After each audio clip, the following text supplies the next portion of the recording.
단전과 항문이 폭포가 되어 단전에서 아득히 먼 항문 쪽으로 구슬 같은 물방울들이 쏟아져 내려가는 현상의 반복.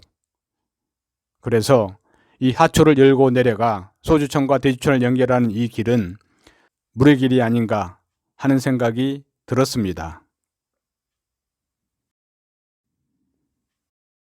1999년 10월 9일 새벽 4시에서 7시 3시간 수련.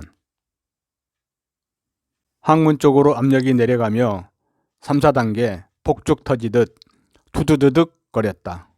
몇 차례 계속되었다. 그러기를 한참 하다가 눈을 뜨니 기분이 무척 안정되었다. 잠깐 눈이 저절로 감긴 모양. 심판은 전혀 느껴지지 않았고 육신이 있는지 없는지 느껴지지 않고 무한 공간 속에 있는 것 같았다. 아하, 눈을 뜨고 해도 이런 상태를 유지할 수 있구나. 재미있었다. 첫 시간 마무리를 할까 말까 고민 중인데 엄청난 압력이 항문으로 내려갔다. 가스? 힘을 쓰는 순간 내보내면 박살난다는 명령이 떨어졌다. 부랴부랴 일어나 화장실로 가서 앉으니 압축된 가스가 한순간에 폭발하듯 터져나왔다. 압축 농도가 상상을 초월했다. 휴, 이걸 그냥 내보냈다가 건더기까지 나왔으면. 수련 중 몸속 현상이나 외부 소리에 제가 깜짝 놀랐던 사건이 3번 정도 있었습니다. 첫 번째는 수련 초기였는데 수련 중 천둥 소리에 깜짝 놀라 몸이 공중에 붕 떴다 떨어진 경험과 두 번째, 수련 중 양 어깨 축지가 등 뒤로 확 꺾이는 경험과 세 번째, 수련 중 항문 괄약근이 180도 활짝 열려서 큰 게 쏟아지는 줄 알고 깜짝 놀랐던 경험이었습니다. 꽃이 피는 과정을 연속으로 찍어 빨리 돌리면 꽃잎이 순간적으로 활짝 펴지는 것처럼 수련 중 갑자기 괄약근이 180도 활짝 벌어지며 항문이 화끈 불타오르는데 그 화끈함이 너무 강렬하다 보니 꼭 큰 거 나오는 상황과 너무나 흡사했었습니다. 다 큰 어른이 갑자기 실수했다는 생각에 망했다. 어떻게 수습하지? 막막했었는데 손을 넣어보니 다행히도 실수는 하지 않아 한숨 돌렸던 기억이 납니다. 이 경험도 역시 하초의 길이 열릴 때 나타났던 현상이라고 봅니다. 이런 강렬한 경험들은 세월이 지나도 잊히지가 않고 기억이 생생합니다. 1999년 10월 11일 새벽 4시 30분에서 7시 30분 3시간 수련. 한 방울 흐르고 그 뒤는 나오는지 마는지 모르겠다. 잡을 생각 없이 나오는 대로 놔두었다. 항문 쪽이 시끄럽다. 가스가 나가면서 폭죽 터지는 것처럼 나가기도 하고 풍선 눌리는 듯한 느낌도 들고 여러 가지다. 1999년 10월 13일 새벽 4시에서 7시 3시간 수련. 배꼽 주변에서 파도처럼 울렁이는데 물주머니가 출렁이듯 호흡을 밀어냈다. 그래도 눈을 뜨고 호흡수를 줄여가며 시도를 했다. 잡념은 한두 가지가 들어오다 단전하면 사라지고를 반복했다. 거의 없었다고 해야겠지. 공부 중 단전에서 항문으로 자꾸 압력이 가해지고 가스가 나오고 했다. 우엽적의 기운이 뭉쳐있는 느낌이 드는데 풍선의 막처럼 부드럽게 느껴진다. 1999년 10월 14일 새벽 3시 20분에서 7시 30분 4시간 10분 수련. 수련은 어제와 비슷했다. 압력이 항문으로 내려가 풍선 터지듯 안에서 퍽퍽 소리가 났다. 단전에서도 두두둑 터벅 소리가 났다. 팽팽한 풍선이 터질 때 공기압이 빠져나가는 그런 느낌이라고 할까? 초반엔 잡념이 좀 있었고 물결치는 파동을 잡은 중반부터 이런 현상이 있었다. 눈을 떴을 뜬 것 같지 않은 상태가 지속되었고 잡념이 들어오질 못했다. 일부러 잡념 없나 하고 생각하려 해보았지만 생각뿐이고 나중엔 그런 생각도 없어져 버렸다. 그냥 호흡하는 나만 있었다. 1999년 12월 7일 새벽 4시에서 7시 50분 3시간 50분 수련.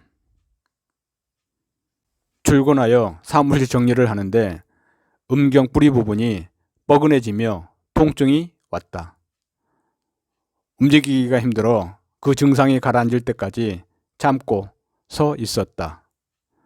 기운의 작용인 것 같다. 1999년 12월 17일 새벽 4시에서 7시 30분 오전 9시 45분에서 11시 15분 5시간 수련. 공부 시작하여 1시간 반이 지나면서 뱃속이 꼬이기 시작했다. 설사 분위기가 나면서 위아래로 꾸역꾸역 몰리면서 구분이 되더니 묵직한 복통이 왔다. 호흡을 조절하여 이리저리 움직이며 공부 시간을 늘려가는데 1시간을 더하자 더 이상 참을 수 없는 한계 상황이 되었다. 시계를 보니 6시 30분. 배는 아프고 설사는 나올 것 같고 뱃속은 두 세력이 할거하며 으르렁거리고 조용히 일어나 화장실로 직행.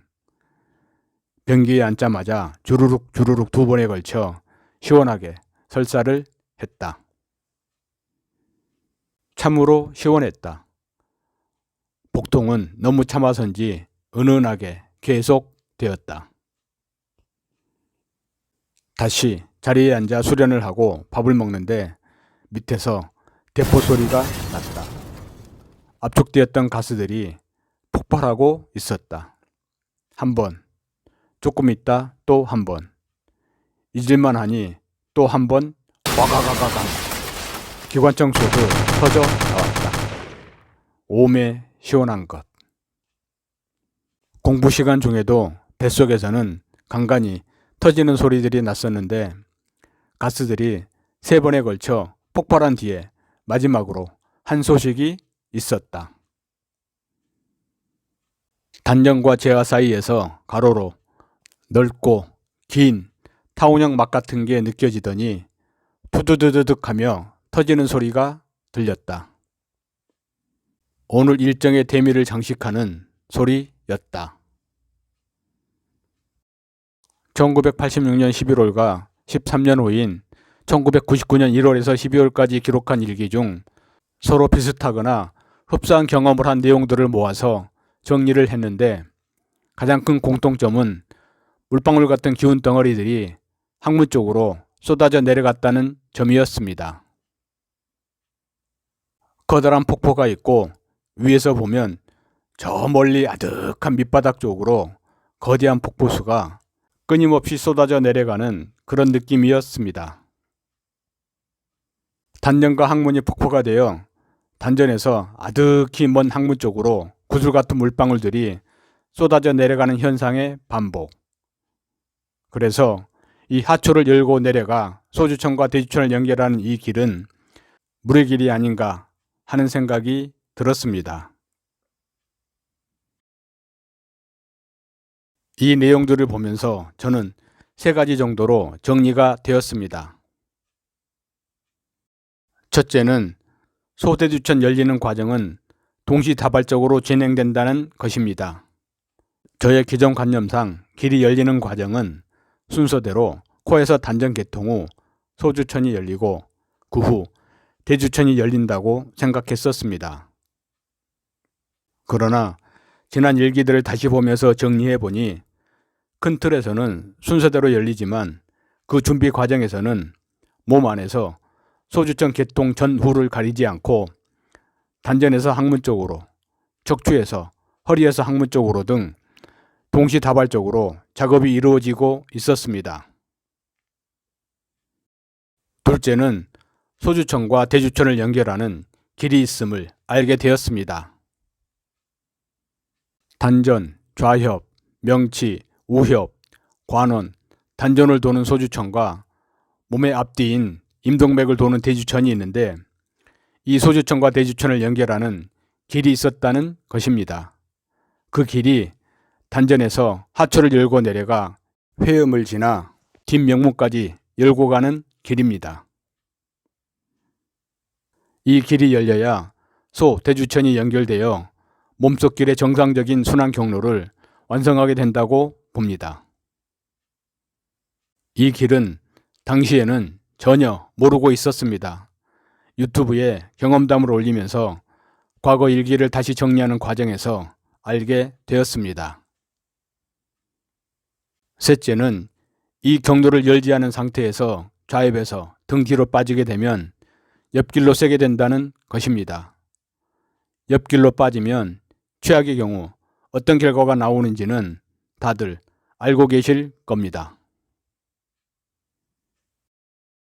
수만 권의 도가 경전들 거의 대부분은 일정 단계 이상의 과정을 기술해서 초학자들에겐 거의 도움이 안 된다고 선생님께서 말씀하신 기억이 납니다. 그나마 처음 시작부터 개제까지 가는 과정을 써놓은 것이 북장선생의 용호결이라고 하셨습니다.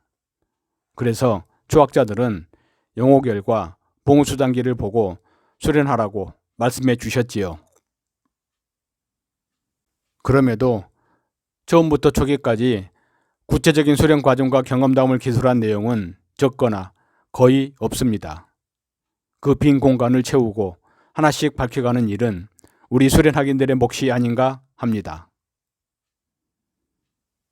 우리 연정원 학인들 중 불이불식으로 수련해온 일부 학인들이 실패 속에서도 포기하지 않고 지난 30여 년간 길을 찾아 그 결과를 이렇게 공유하고 있습니다. 증엄이추이 심전부종행. 증명하고 경험하며 밀고 나아가면 마음이 온전해져서 종행으로 흔들리지 않게 된다. 약 2000년 전 후삼국 시대에 위병양 선생께서 참동계에 전해준 이 말씀이 생각납니다. 그때나 지금이나 정신 밝히는 진리는 변함이 없는 것 같습니다. 정신 밝히는 공부를 하시는 모든 학인들께서 잠심, 유기와 불이불식으로 나를 밝혀 세상을 밝히는 길에 함께 하시길 권합니다.